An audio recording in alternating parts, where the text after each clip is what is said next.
आगामी 15 मिनट तक ढंग से समझे, पहचाने, क्योंकि ये सीएचओ में इंपॉर्टेंट है। आपका टॉपिक का नाम रहेगा दोस्तों लेवल ऑफ प्रिवेंशन। लास्ट तक सुनते रहें, समझते रहें, फिर आपके जो भी सवाल है वो सारे के सारे पहले ही क्लियर हो जाएंगे, ये मेरी गारंटी है। दोस्तों लेवल ऑफ प्रिवेंशन का मतलब क्या होता है कि अलग अलग लेवल पे बीमारी को रोकथाम करना लेवल ऑफ प्रिवेंशन कहलाता है। प्रिवेंशन का मतलब बचाव और लेवल का मतलब अलग अलग स्तर पे बीमारी को रोकने की कोशिश करना। अगर बात करते हैं कितने प्रकार के लेवल ऑफ प्रिवेंशन होते हैं, तो पहला नाम है primordial, primordial level of prevention. दूसरा होता है दोस्तों जिसे क्या बोला जाता है, primary, primary level of prevention. तीसरे नंबर पे कौन सा देखने को मिलता है, तो उसे बोला जाता है सेकेंडरी लेवल ऑफ प्रिवेंशन।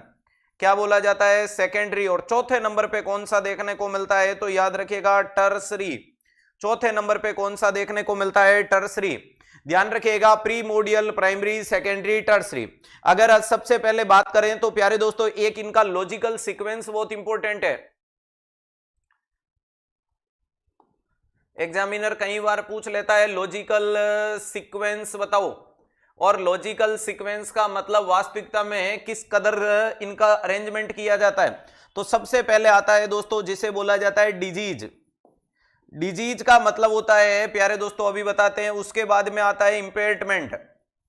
उसके बाद क्या नाम आता है, इंपेयरमेंट देखने को मिलता है। इंपेयरमेंट के आगे कौन आता है, तो ध्यान रखिएगा उसके आगे आती है डिसेबिलिटी, डिसेबिलिटी। और उसके आगे कौन आता है, तो उसके आगे आता है दोस्तों जिसे बोला जाता है हैंडीकैप। उसके आगे क्या नाम देखने को मिलता है, तो सर उसे बोला जाता है हैंडीकैप। क्या बोला जाता है, हैंडीकैप के नाम से बताया जाता है। तो ध्यान रखिएगा चार चीजें होती है लॉजिकल सीक्वेंस में। सबसे पहले बात करें तो डिजीज का मतलब क्या होता है, तो ध्यान रखिएगा इसे बोल सकते हैं कि इंपेयरमेंट इन हेल्थ, हेल्थ में गड़बड़ हो जाना डिजीज है। या फिर अपन बोल सकते हैं डिस का मतलब डिफिकल्टी और इज का मतलब इजीनेस, डिफिकल्टी इन इजीनेस। अगर आप हेल्थी नहीं हो, या तो बोल सकते हैं कि प्यारे दोस्तों डेविएशन फ्रॉम नॉर्मल हेल्थ, जो नॉर्मल हेल्थी नहीं है वो बीमार है। या बोल सकते हैं डिफिकल्टी इन इजीनेस, आपके कंफर्ट लेवल में नहीं हो तो भी आप बीमार हो। तो इसके आगे क्या लिख सकते हैं, डिजीज एक प्रकार का इवेंट है, डिजीज एक प्रकार का मूवमेंट है, या डिजीज एक प्रकार का इंसिडेंस है। डिजीज एक प्रकार का क्या बोल सकते हो, इंसिडेंस है। ठीक है सर। अगला नाम है इंपेयरमेंट। इंपेयरमेंट का मतलब होती है कमी या डेफिशिएंसी। किसी भी चीज में, किसी भी लेवल में, किसी भी संरचना में, किसी भी व्यवसाय में, किसी भी काम में अगर कोई कमी देखने को मिलती है, ध्यान रखिएगा अगर कोई भी चीज में कमी देखने को मिलती है या डेफिशिएंसी देखने को मिलती है, डेफिशिएंसी देखने को मिलती है, तो उसे क्या बोला जाता है, डेफिशिएंसी। तो उसे इंपेयरमेंट बोला जाता है। तीसरे नंबर पे डिसेबिलिटी। डिसेबिलिटी दो शब्दों से मिलकर बना है, डिस प्लस एबिलिटी।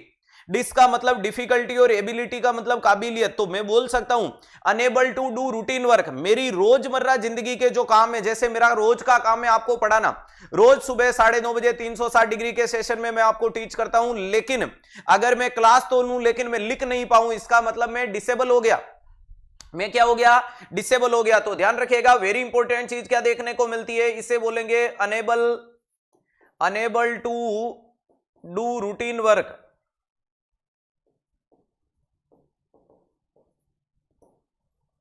ध्यान रखिएगा आप अपने रूटीन के काम नहीं कर पाते, उसको बोलते हैं डिसेबिलिटी। ये डिसेबिलिटी कुछ टेम्परेरी देखने को मिलता है। ध्यान रखिएगा डिसेबिलिटी टेम्परेरी होती है, परमानेंट नहीं होती। हाथ के लग गई, पैर के लग गई, चश्मा लग गया, आंखों से नहीं दिख रहा है, छोटी मोटी बीमारी आ गई, ऑल दीज आर डिसेबिलिटी।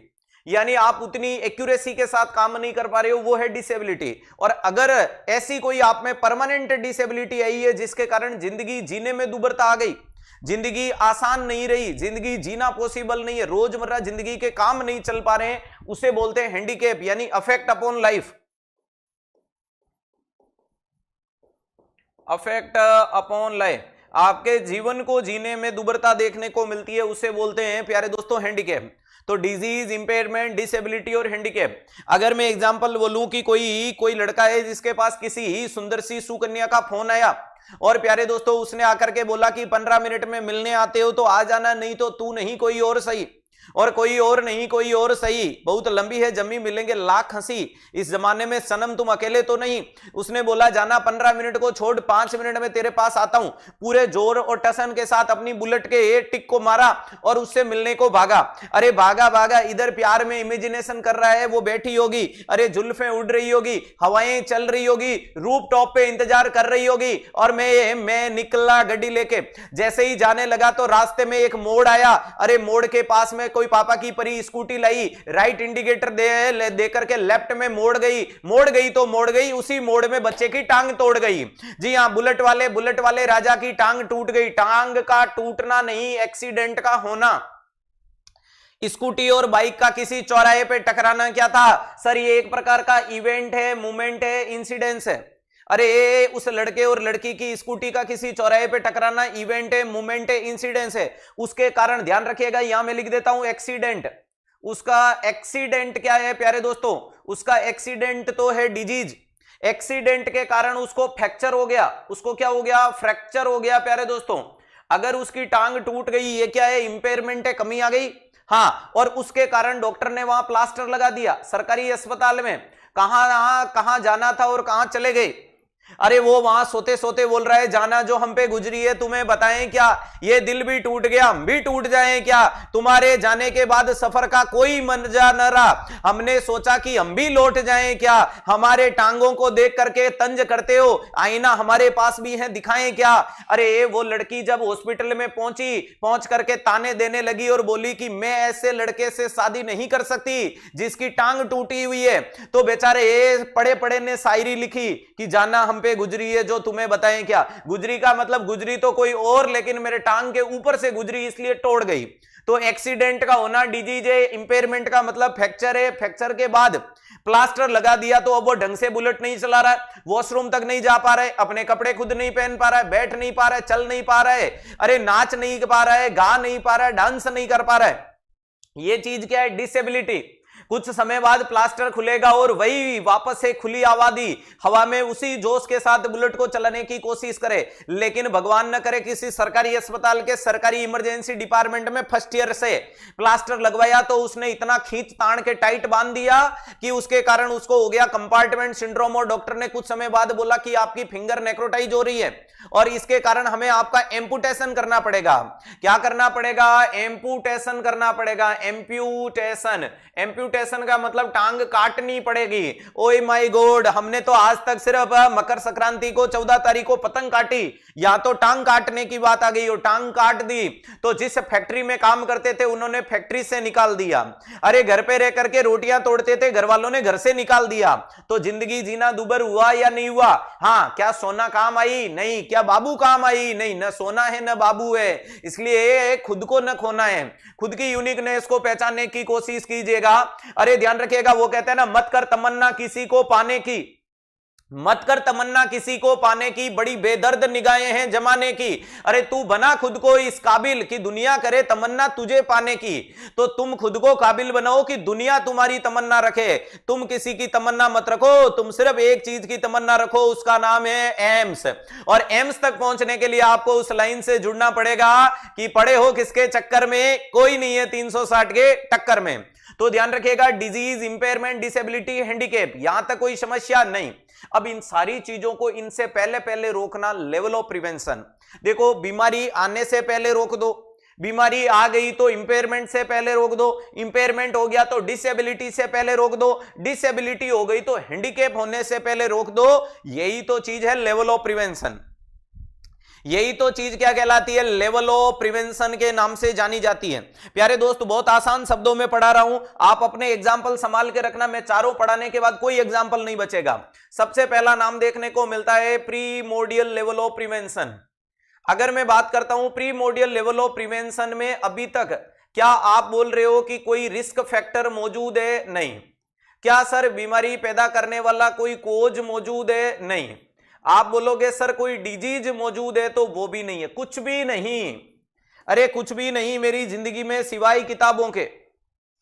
तो ध्यान रखिएगा, न रिस्क फैक्टर है, न कोजेज है और न बीमारी है, कुछ भी इसमें नहीं देखने को मिले। तो फिर प्यारे दोस्तों, आपका टारगेट क्या है?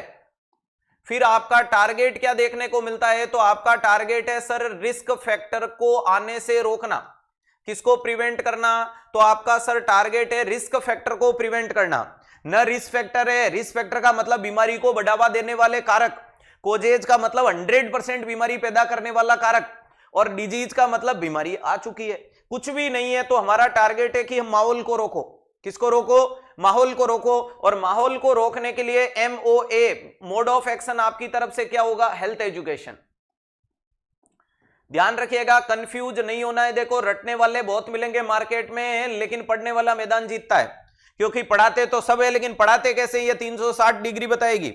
ध्यान रखिएगा। अभी बेटा रुक जा, कौन से लेवल ऑफ प्रिवेंशन में आएगा, वरना स्नेहा आप ब्लॉक हो जाओगे 1 मिनट में, ठीक है। ध्यान रखिएगा। अब यहां कंडीशन को मैं बता रहा हूं, mode of action health education, यानी वो लोगों को दिया गया ज्ञान, या उन लोगों को ज्ञान दो जिनमें न बीमारी है, न रिस्क है, न कोजेज है, लेकिन उनको ऐसा ज्ञान दो जो उनमें रिस्क को रोके।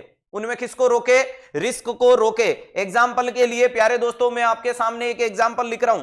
मान लीजिएगा कि आप दूसरी क्लास की एक गर्ल से, उसको आप मेंस्ट्रुएशन हाइजीन के बारे में समझा रहे हो। किसके बारे में समझा रहे हो, मेंस्ट्रुअल हाइजीन, जिससे आप क्या बोल रहे हो कि बेटा अगर ये मेंटेन करोगे तो प्रिवेंट कर दोगे STI को, अरे ध्यान रखिएगा, या STD को प्रिवेंट कर लोगे। अब मेरी बात को ढंग से सुनिएगा, दूसरी क्लास की लड़की को मेंस्ट्रुएशन हाइजीन सिखा रहे हो, जिससे उसमें सेक्सुअल ट्रांसमिटेड डिजीज नहीं हो। मुझे यह बताओ कि क्या दूसरी क्लास की लड़की को साइकिल आता है, नहीं।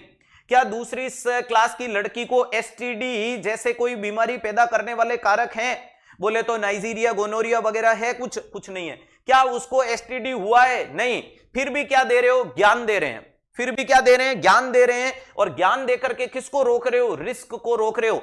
ऐसा मामला या ऐसा ज्ञान क्या कहलाता है, प्रीमोडियल लेवल ऑफ प्रिवेंशन। एक लाइन में बात खत्म, समझ में आ गया, नो कंफ्यूजन। किसी बच्चे को कोई कंफ्यूजन नहीं होना चाहिए। दूसरे नंबर पे मैं क्या लिखने की कोशिश कर रहा हूं, sir primary level of prevention.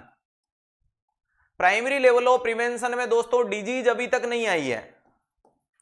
अगर डिजीज तो यहां पे भी एब्सेंट है, लेकिन दोस्तों यहां पर रिस्क फैक्टर आ चुके हैं।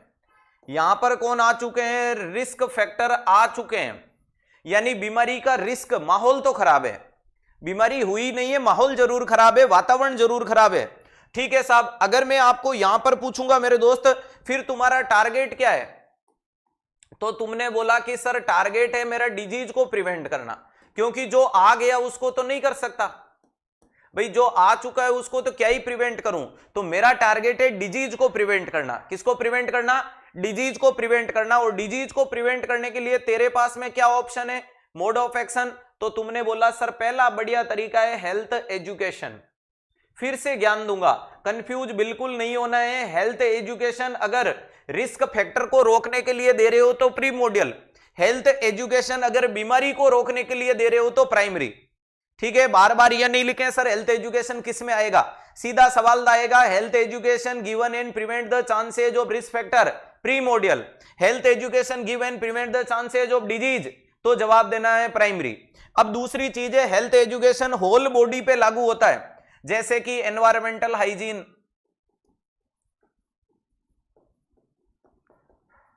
या हैंड हाइजीन, एनवायरमेंटल और हैंड हाइजीन, गुड न्यूट्रिशन। अब गुड न्यूट्रिशन लोगे पूरा शरीर स्वस्थ रहेगा, गुड न्यूट्रिशन। इसके अलावा क्या देखने को मिलता है, गुड न्यूट्रिशन के अलावा एक्सरसाइज, प्रॉपर स्लीप, ये चीजें अगर आप मेंटेन करते हो तो शरीर का एक अंग या पूरा शरीर स्वस्थ। भाई रोज नहाओ, रोज ब्रश करो, नाखून छोटे रखो, हाइजीन मेंटेन करो, अच्छा खाना खाओ, बासी खाना मत खाओ, एक्सरसाइज करो, प्रॉपर नींद लो, प्रॉपर पानी पियो। ये सारी चीजें किसका टाइप है, हेल्थ एजुकेशन का।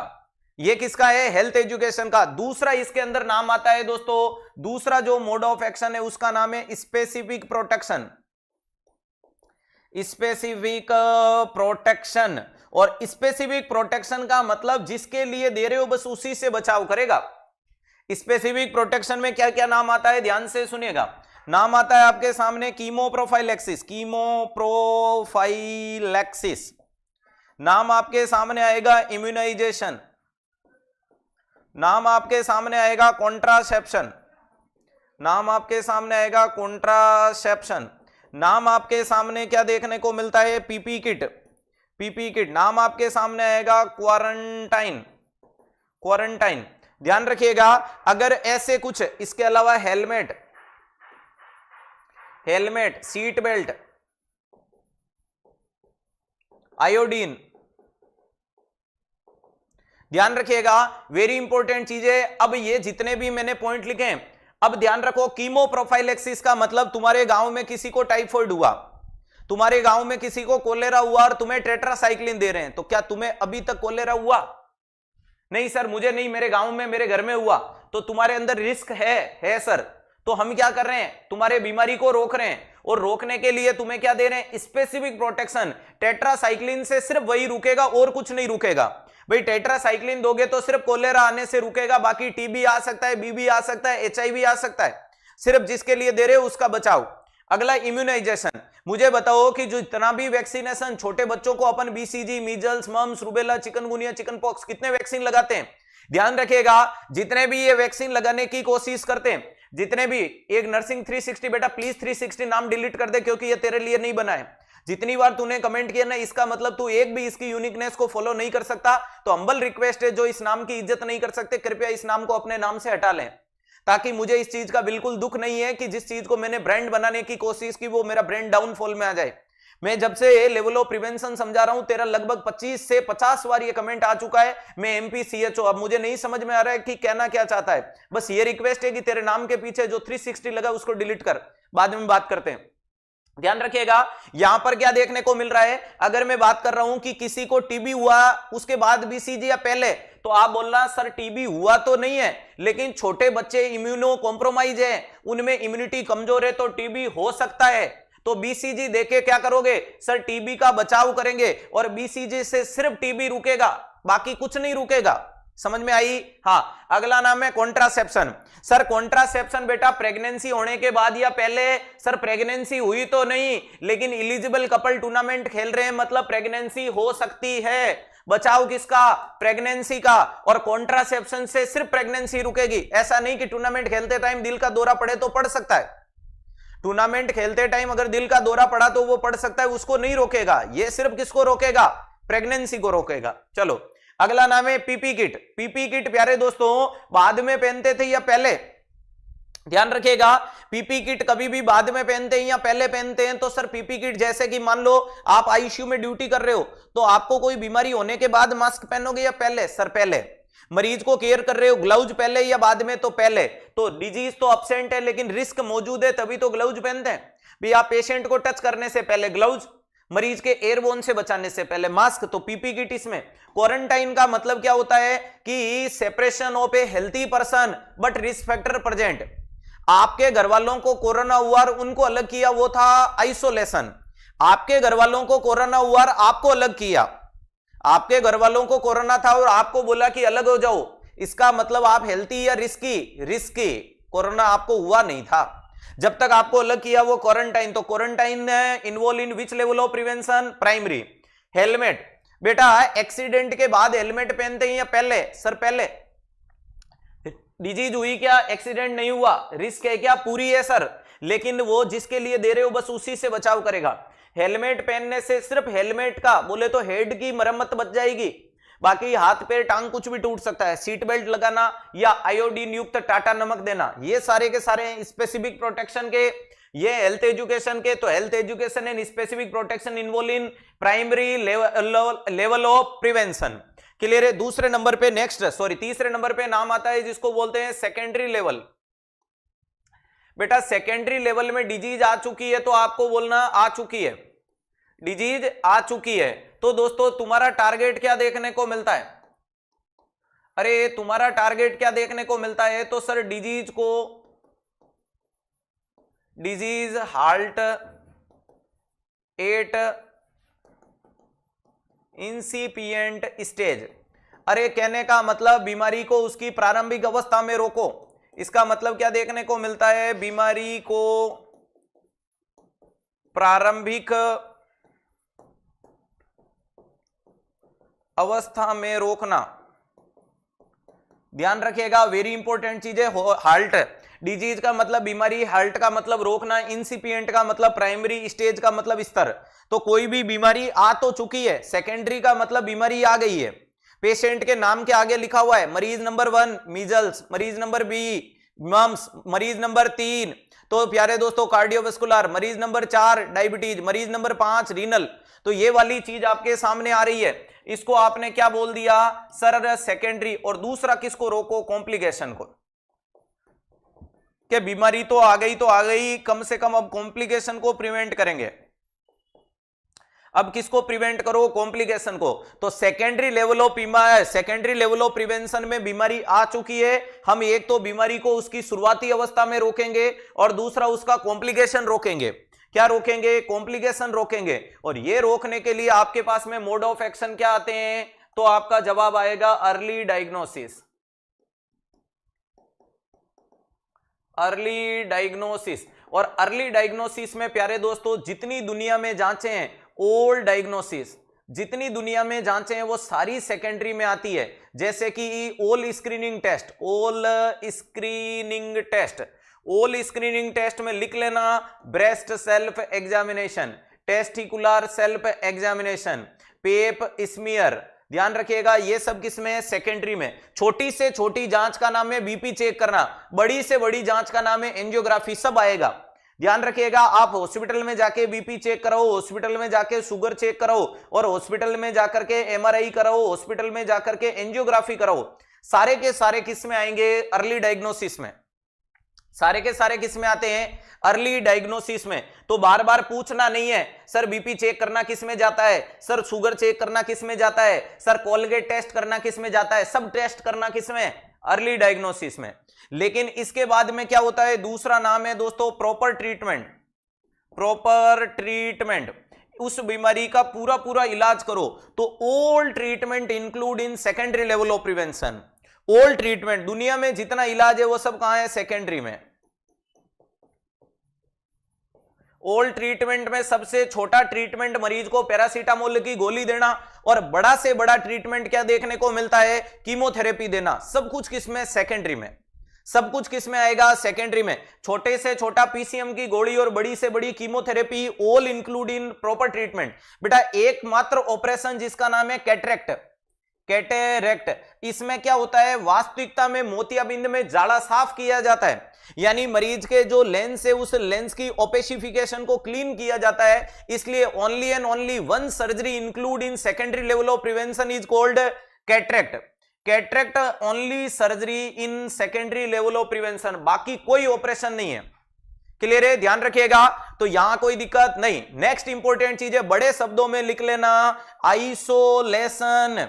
Isolation include in secondary. आपके मार्केट की 50 टीचर की स्लाइडें और आपकी किताब के कम से कम 50 पन्नों में लिखा हुआ है आइसोलेशन प्राइमरी, वो सब गलत है।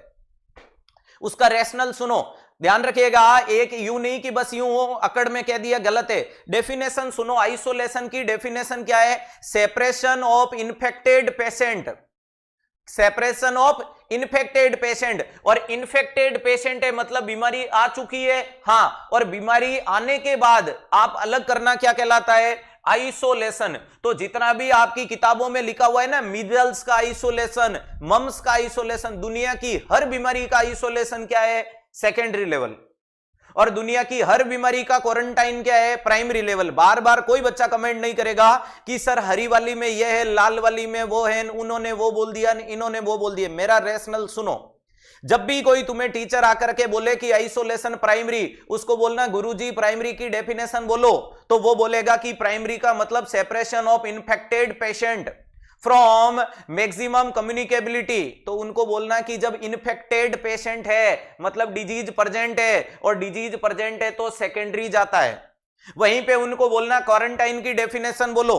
किसकी डेफिनेशन बोलो, क्वारंटाइन की डेफिनेशन बोलो। तो वो बोलेंगे कि separation of healthy person but expose, स्वस्थ व्यक्ति है लेकिन उसका एक्सपोजर हो गया तो उनको बोलना व्यक्ति है स्वस्थ लेकिन एक्सपोजर हो गया, तो उसको क्या कहते हो? प्राइमरी। उसको क्या कहते हैं? प्राइमरी। तो कोई बच्चे का कोई डाउट नहीं बनना चाहिए बिना फालतू का। ओल्ड ट्रीटमेंट हो गया, कैटरेक्ट की सर्जरी हो गई और आइसोलेशन हो गया। क्या हो गया? आइसोलेशन हो गया। बाकी दुनिया की हर जांच इसी में आ गई, हर स्क्रीनिंग टेस्ट इसी में आ गया। मार्केट में मैक्सिमम हेल्थ प्रोग्राम सेकेंडरी पे रन करते हैं, maximum health program run on secondary level of prevention, क्योंकि ज्यादातर दुनिया में जितने भी, जैसे कि कोई भी स्टेट गवर्नमेंट कोई भी सेंट्रल गवर्नमेंट प्रोग्राम लाती है वो बीमारियों से पहले नहीं, बीमारियों के बाद लाती है।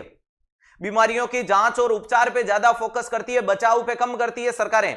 तो ध्यान रखिएगा, अगर आपसे ऑल नहीं बोल रहा हूं, मैक्सिमम बोल रहा हूं, ऑल नहीं लिख रहा हूं, क्या लिख रहा हूं? Maximum health programme.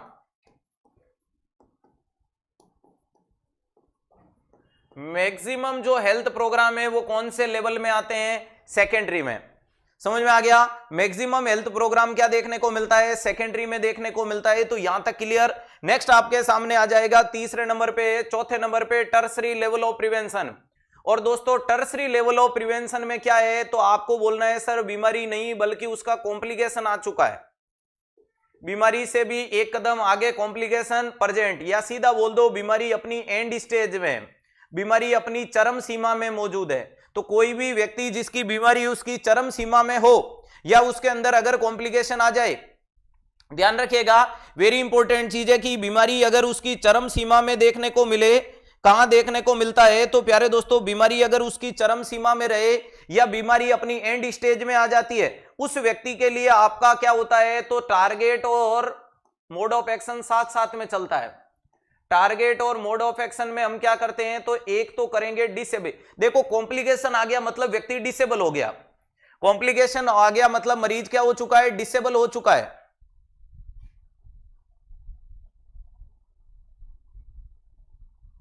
बेटा संजना अभी मैंने बोल दिया था कि किसने क्या बताया उससे मुझे कुछ फर्क नहीं पड़ता है, मैं क्या बताता हूं मैं उसकी जिम्मेदारी रख सकता हूं। मैं पूरी दुनिया के इंसानों के मुंह थोड़ी पकड़ सकता हूं, कोई कुछ बोल देगा, समझ पा रहे हो? कोई कुछ बोल देगा, कल को कोई तो मार्केट में जाकर के ये बोल देगा कि मरीज के अंदर इंसुलिन ज्यादा हो गया जिसके कारण डायबिटीज हो गया, तो मैं कोई उसका मुंह थोड़ी पकड़ पाऊंगा, मैं न उसका रैशनल दे पाऊंगा, उसका रैशनल तो वही दे पाएगा, मेरे रैशनल में दे सकता हूं। समझ पा रहे हो? कल को कोई कहने को तो कुछ भी कह सकता है, कोई तो बोल देगा कि कॉपर्टी ओरल रूट से दे दो, अब मैं क्या करूं? ओरल रूट मैं तो नहीं बता सकता कि ओरल रूट से उस टीचर ने कैसे दे दी, वो तो उनसे पूछो जिन्होंने दे दी। समझ पा रहे हो? मैं तो आज भी यही बोलूंगा कि इन्वेजन प्रोसीजर की तरह लगाया जाएगा। अब कौन क्या कहता है उसकी मेरी जिम्मेदारी थोड़ी है। अब डोनाल्ड ट्रंप ने क्या बोल दिया, अब उसके लिए मैं क्या कर सकता हूं? मैं अगर कुछ बोल देता तो आप कहते हैं कि सिद्धार्थ सर आपने बोल दिया। समझ पा रहे हो? मैं अपने लिए जिम्मेदारी रखता हूं, मैं अपनी अकाउंटेबिलिटी रखता हूं, मैं अपने लिए कंसेप्ट लॉजिक रैशनल रखता हूं।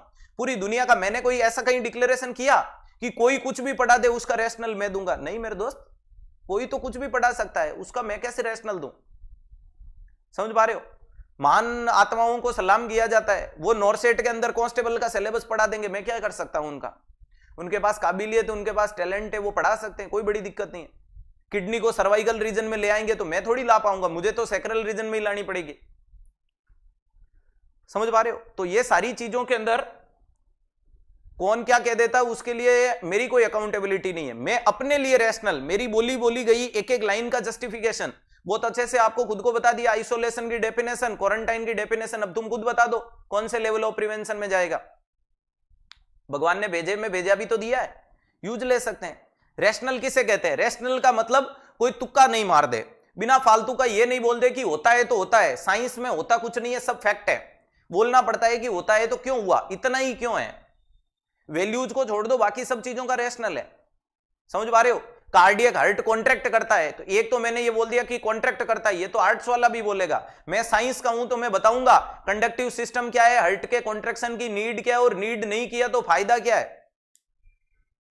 तो थोड़ा सा फोकस करें, कौन से टीचर ने क्या बोल दिया क्या नहीं बोला, मैंने रैशनल देकर के ये लाइन भी बोली थी।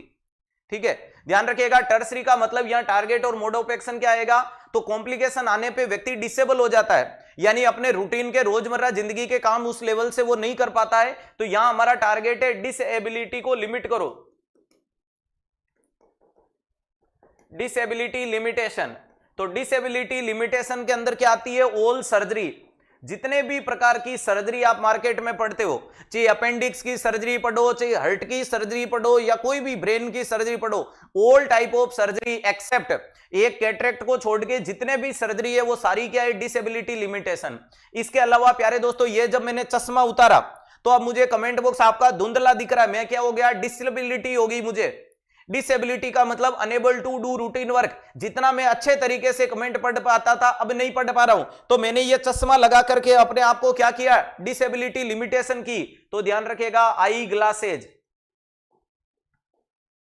आई ग्लासेज भी क्या है? डिसेबिलिटी लिमिटेशन है। क्या है? डिसेबिलिटी लिमिटेशन की। मेरे जो कॉम्प्लिकेशन आ रहे हैं उनको ये कम करने में मदद कर रहा है। इसके अलावा प्यारे दोस्तों नाम होता है जिसको बोलते हैं रिहेबिलिटेशन। रिहेबिलिटेशन का मतलब पुनरावासन। पुनरावासन का मतलब try to goes the patient in pre disease stage. कोशिश करके मरीज को प्री डिजीज स्टेज में भेजो। 100% कभी नहीं जाता, कोशिश थोड़ा जितना भेज पाते हो। तो ये वाली चीज में जैसे कि आप मरीज को फिजियोथेरेपी दे रहे हो, फिजियोथेरेपी, जैसे कि मान लो कोई पैरालिसिस का मरीज था, अब बिल्कुल अपना काम नहीं कर पा रहा है, आपने उसको थोड़ा बहुत फिजियो दिया, ये क्या है? रिहेबिलिटेशन है। ये क्या है? रिहेबिलिटेशन है। इसके अलावा प्यारे दोस्तों, अगर आपने कोई प्रोस्थेटिक सर्जरी की, प्रोस्थेटिक प्रोस्थेटिक का मतलब किसी का हाथ कट गया था, पैर कट गया था, आंख कट गई थी, अब ऐसी कंडीशन में अब वो क्या कर रहा है? खुद को बहुत ज्यादा एंड स्टेज में फील कर रहा है, तो आपने उसको नकली अंग लगा दिया, नकली हाथ लगा दिया, नकली पैर लगा दिया। समझ पा रहे हो? अब नकली हाथ पैर लगाने के बाद वो थोड़ा बहुत खुद को प्री डिजीज स्टेज में ले गया या नहीं ले गया? ले गया था। बेटा हियरिंग एड इसी में आएगा, डिसेबिलिटी लिमिटेशन में। हियरिंग एड इसी में आता है, कानों की मशीन, वो सारे इसमें आ जाते हैं प्रोस्थेटिक यानी नकली आइटम में। क्लियर है? इसके अलावा self blood glucose, self blood glucose, self blood glucose. अब ये जो self blood glucose monitoring tertiary में क्यों आता है? क्योंकि कोई भी व्यक्ति को सेल्फ, देखो जांच करना मरीज का काम नहीं है, जांच करना किसका काम है? करण बता दिया, टर्सरी में आएगा। ध्यान रखिएगा, वेरी इंपॉर्टेंट चीज है, जांच करना डायग्नोस्टिक या लेबोरेटरी वालों का काम है, एक आम इंसान का काम थोड़ी है बीपी चेक करना। जब नॉर्मल आप अस्पताल में जाके बीपी चेक करो सेकेंडरी, लेकिन आप खुद ही बीपी चेक करना सीख रहे हो, इसका मतलब आप कहीं ना कहीं खुद को क्या कर रहे हो? प्री डिजीज स्टेज में ले जाने की कोशिश कर रहे हो, आप अपनी डिसेबिलिटी को लिमिट करने की कोशिश कर रहे हो। क्योंकि कभी तो आपको हाइपर हो रहा है, कभी आपको हाइपो हो रहा है, hyper hypo hypo hyper hyper hypo. तो self blood glucose monitoring is a tertiary level of prevention. तो इसी के साथ मोटे मोटे रूप में लेवल ऑफ प्रिवेंशन हुआ स्वाहा। तो फिर बता देता हूं, आइसोलेशन और क्वारंटाइन बिल्कुल कंफ्यूज नहीं होना है। मैं फिर कह रहा हूं, मार्केट की बहुत बड़ी कंट्रोवर्सी है क्वारंटाइन। तो ध्यान रखिएगा, दोनों का मतलब है अलग करना या सेपरेशन, दोनों। इसका मतलब ही क्या देखने को मिलता है? आइसोलेशन का मतलब सेपरेशन, इसका मतलब ही क्या होता है? सेपरेशन। लेकिन ध्यान रखिएगा, यहां बोल रहा हूं separation of infected patient, infected person को अलग करना, या जिसे बोल दो डिजीज पर्सन। देखो ध्यान रखिएगा, अगर कोई भी व्यक्ति है जिसके साथ में नाम में जुड़ जाता अपराधी, मतलब अपराध साबित हो चुका है, पुलिस स्टेशन में घुसने वाला हर इंसान अपराधी नहीं है। ध्यान रखिएगा, अस्पताल में जाने वाला हर इंसान बीमार नहीं है। लेकिन आपने बोल दिया कि रामलाल को मीजल्स है, मतलब मीजल्स बोल दिया, मतलब बीमारी तो प्रूव हो चुकी है, तो ये इन्फेक्टेड। और यहां क्या बोल रहे हो? सेपरेशन ऑफ हेल्थी पर्सन, व्यक्ति स्वस्थ है लेकिन उसका क्या हो गया? बट एक्सपोज्ड देखने को मिल रहा है, लेकिन उसका क्या हो रखा है? इन्फेक्टेड के साथ एक्सपोजर हो रखा है। ठीक है, इसको कब तक अलग रखोगे? तो इसको अलग रखा जाता है जब तक बीमारी बांटता है, मैक्सिमम कम्युनिकेबिलिटी, कम्युनिकेबिलिटी। ध्यान रखिएगा, जब तक बीमारी को बांटेगा अलग ही रहना है। और इसको अलग कब तक रहना है? तो इसको अलग रखना होता है मैक्सिमम इंक्यूबेशन पीरियड तक।